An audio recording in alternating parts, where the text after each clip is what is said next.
नमस्कार दोस्तों, EPS 95 में एक बार फिर आपका स्वागत है। अगर आप हमारे चैनल पर पहली बार विजिट कर रहे हैं तो सब्सक्राइब जरूर करें। चलो तो न्यूज़ की तरफ बढ़ते हैं। Supreme court order on pension. Supreme court ने सोमवार को केरल सरकार को राज्य के मंत्रियों के निजी कर्मचारियों को केवल 2 साल की सेवा पूरी करने के बाद आजीवन पेंशन प्रदान करने के लिए फटकार लगाई। सुप्रीम कोर्ट ने सोमवार को केरल सरकार को राज्य के मंत्रियों के निजी कर्मचारियों को केवल 2 साल की सेवा पूरी करने के बाद आजीवन पेंशन प्रदान करने के लिए फटकार लगाई। केरल राज्य सड़क परिवहन निगम द्वारा थोक खरीदारों से राज्य के स्वामित्व वाली तेल विपणन कंपनियों द्वारा डीजल के लिए लगाए गए मूल्य को चुनौती देने वाली याचिका पर विचार करने से इनकार करते हुए न्यायमूर्ति एस अब्दुल नज़ीर ने कहा, यह एकमात्र राज्य है जहां मंत्री व्यक्तियों को नियुक्त करता है 2 साल और उन्हें जीवन पर पूरी पेंशन मिलती है। अपनी सरकार को बताओ। न्यायमूर्ति नज़ीर ने कहा, यदि आपके पास इसके लिए पैसा है तो आप इसके लिए यहाँ क्यों है, कृपया इसे बताएं। आज इंडियन एक्सप्रेस इसे वहन करता है। यह आपके राज्य के बहुत उच्च अधिकारियों ने कहा है।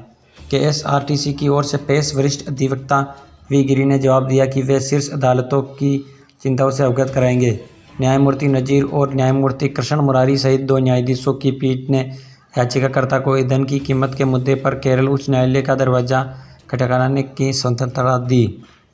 बातचीत के दौरान खान से पूछा गया था, आपने हाल ही में पेंशन पर यह सवाल उठाया था कि केरल में मंत्रियों के निजी कर्मचारी हकदार है। विपक्ष आपके विरोध में एकजुट होता नजर आ रहा है, ये कहा जाता है। राज्यपाल ने जवाब दिया, ये बिल्कुल सही है कि मेरे पास इसे समाप्त करने की शक्ति नहीं है।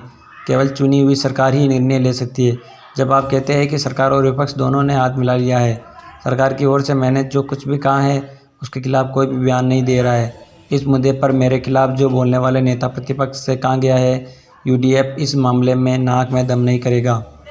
यहाँ प्रत्येक को टर्मिनेंस के आधार पर 20 से अधिक लोगों को नियुक्त करता है और वे 2 साल के बाद पेंशन के हकदार हो जाते हैं। इसलिए लोगों का समूह अपने पदों से इस्तीफा दे देता है, दूसरा समूह आता है। एक कार्यकाल में प्रत्येक मंत्री लगभग 45 से 50 लोगों को नियुक्त करता है, जिन्होंने बाद में पार्टी के लिए पूर्णकालिक काम किया। उन्हें सरकार से पेंशन के रूप में वेतन मिलता है। ऐसा देश में कहीं नहीं हो रहा है। इस योजना से हर पार्टी लाभान्वित हो रही है और मुझे ये बहुत अनुचित लगता है। केरल में मंत्रियों के निजी कर्मचारियों के लिए पेंशन 94 में तत्कालीन कांग्रेस के नेतृत्व वाली UDF सरकार द्वारा पूर्वव्यापी प्रभाव से पेश की गई थी। इस प्रथा को बाद में CPM के नेतृत्व वाली LDF सहित लगातार सरकारों द्वारा अपनाया गया है, जो वर्तमान में सत्ता में है। शीर्ष अदालत में KSRTC की याचिका ने केंद्र को पेट्रोलियम और प्राकृतिक गैस नियामक बोर्ड अधिनियम 2006 के तहत उपभोक्ताओं के लिए सुरक्षा सुनिश्चित करने के लिए सर्वोच्च न्यायालय के सेवानिवृत्त न्यायाधीश के तहत एक स्वतंत्र प्राधिकरण स्थापित करने और तकनीकी सदस्यों को शामिल करने का निर्देश देने की मांग है।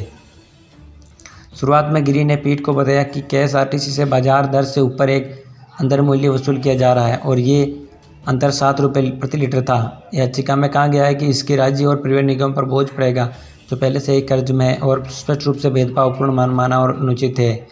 लेकिन अदालत इस मामले में विचार करने के लिए इच्छुक नहीं है। तुम यहाँ क्यों हो? केरल है।